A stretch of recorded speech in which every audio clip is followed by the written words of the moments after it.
Gênesis 21, o nascimento de Isaque. De acordo com a sua promessa, o Senhor Deus abençoou Sara. Ela ficou grávida e na velhice de Abraão lhe deu um filho. O menino nasceu no tempo que Deus havia marcado, e Abraão pôs nele o nome de Isaque. Quando Isaque tinha 8 dias, Abraão o circuncidou como Deus havia mandado. Quando Isaque nasceu, Abraão tinha 100 anos, então Sara disse: Deus me deu motivo para rir, e todos os que ouvirem essa história vão rir comigo. E disse também: quem diria a Abraão que Sara me daria de mamar? No entanto, apesar de ele estar velho, eu lhe dei um filho. O menino cresceu e foi desmamado, e no dia em que o menino foi desmamado, Abraão deu uma grande festa. Agar e Ismael são mandados embora. Certo dia, Ismael, o filho de Abraão e da egípcia Agar, estava brincando com Isaque, o filho de Sara. Quando Sara viu isso, disse a Abraão: mande embora essa escrava e o filho dela, pois o filho dessa escrava não será herdeiro junto com Isaque, meu filho. Abraão ficou muito preocupado com isso, pois Ismael também era seu filho. Mas Deus disse: Abraão, não se preocupe com o menino nem com a sua escrava. Faça tudo o que Sara disser, pois você terá descendentes por meio de Isaque. O filho da escrava é seu filho também, e por isso farei com que os descendentes dele sejam uma grande nação.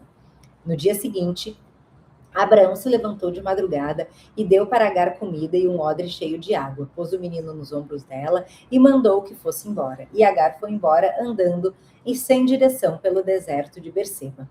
Quando acabou a água do odre, ela deixou o menino debaixo de uma arvorezinha e foi sentar-se a uns 100 metros dali. Ela estava pensando: não suporto ver o meu filho morrer. Ela ficou ali sentada e o menino começou a chorar. Deus ouviu o choro do menino e lá do céu chamou Agar e disse: por que é que você está preocupada, Agar? Não tenha medo, pois Deus ouviu o choro do menino aí onde ele está. Vamos, levante o menino e pegue-o pela mão. Eu farei dos seus descendentes uma grande nação. Então Deus abriu os olhos de Agar e ela viu um poço. Ela foi, encheu o odre de água e deu para Ismael beber. Protegido por Deus, o menino cresceu. Ismael ficou morando no deserto de Parã e se tornou um bom atirador de flechas, e a sua mãe arranjou uma mulher egípcia para ele. Abraão e Abimeleque. Por esse tempo, Abimeleque foi conversar com Abraão. Ficol, o comandante do seu exército, foi com ele. Abimeleque disse a Abraão: Deus está com você em tudo o que você faz. Portanto, aqui nesse lugar, jure por Deus que não vai enganar nem a mim, nem aos meus filhos, nem aos meus descendentes. Eu tenho sido sincero com você, por isso, prometa que será sincero comigo e fiel a essa terra em que está morando. Eu juro, disse Abraão. Abraão fez uma reclamação e Abimeleque por causa de um poço que os empregados de Abimeleque haviam tomado à força. Abimeleque explicou: não sei quem fez isso, você nunca me falou nada, e essa é a primeira vez que estou ouvindo falar desse assunto. Aí Abraão pegou algumas ovelhas, alguns bois e deu a Abimeleque, e os dois fizeram um trato. Abraão separou 7 ovelhinhas do seu rebanho e Abimeleque perguntou: por que você separou essas 7 ovelhinhas? Abraão respondeu: elas são um presente para você. Ao receber essas 7 ovelhinhas, você estará concordando que fui eu quem cavou esse poço. Por isso aquele lugar ficou sendo chamado de Berseba, pois ali os dois fizeram um juramento. Depois de fazerem esse trato em Berseba, Abimeleque e Ficol voltaram para a Filisteia. Abraão plantou uma árvore em Berseba e ali adorou o Senhor, o Deus eterno. E Abraão ficou morando muito tempo em Filisteia. Olha só que interessante, né? A família, quando a gente não segue os propósitos de Deus, a gente vai errar, como as coisas dão errado, né? Abraão teve que mandar o filho embora. Imagina a tristeza no coração de Abraão. E mesmo assim, o anjo falou: ó, faz o que a sua mulher quer, porque provavelmente estava tendo uma desavença muito grande ali. E outra coisa muito interessante é o desentendimento, que às vezes um não sabe o que o outro sente.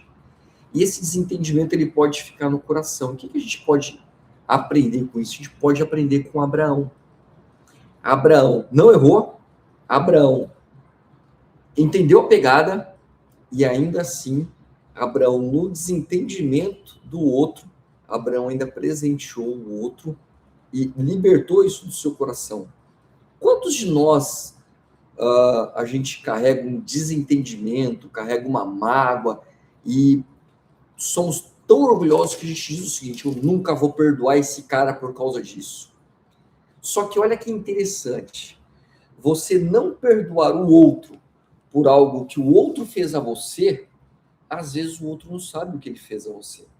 Às vezes essa outra pessoa, ela, cara, trocou uma ideia, fez, sei lá, cara, tentou fazer ajudando, mas a interpretação daquele é de mágoa, de desentendimento e cria rixa com o outro.